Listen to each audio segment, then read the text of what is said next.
नमस्ते प्यारे दर्शकों, आप सभी का स्वागत है मेरे यूट्यूब चैनल तैयारी जीत की विद मोनिका में। आज हम पढ़ेंगे आपराधिक मानववाद और हत्या में क्या डिफरेंस है।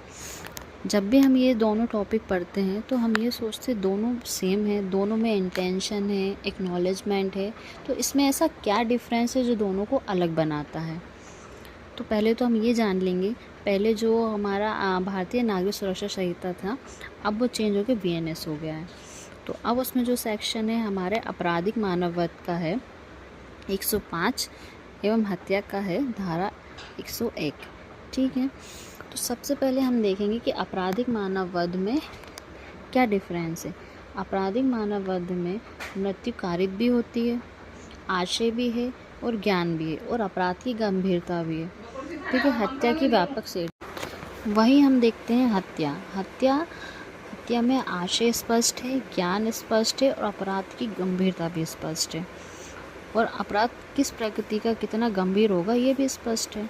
तो दोनों में ऐसा क्या डिफरेंस है, तो आज हम यही देख रहे हैं।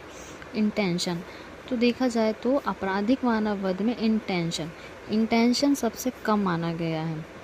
उसमें ये इंटेंशन नहीं होता है कि वो मृत्यु कारित कर ही देगा, लेकिन हत्या में संपूर्ण इंटेंशन और अपराध की तीव्रता कि सामने वाले जो स्वयं पर्सन है उसको हत्या कारित करना ही है।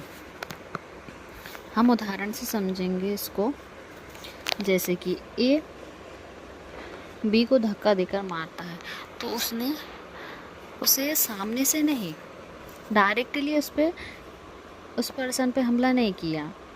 मारना वो चाहता है पर उसने डायरेक्टली हमला नहीं किया, है ना, तो उसने उसकी हत्या नहीं की डायरेक्टली। या तो उसने उसके सामने, हम इसे ऐसा भी समझ सकते हैं कि एक खड्डा खोद दिया, ठीक है, कि ये इसमें गिर के मर जाएगा, जंगल में जाके कुछ भी करके ऐसा करता है जिससे वो मर जाएगा, वहाँ जाके खड्डे में गिर के मर जाएगा।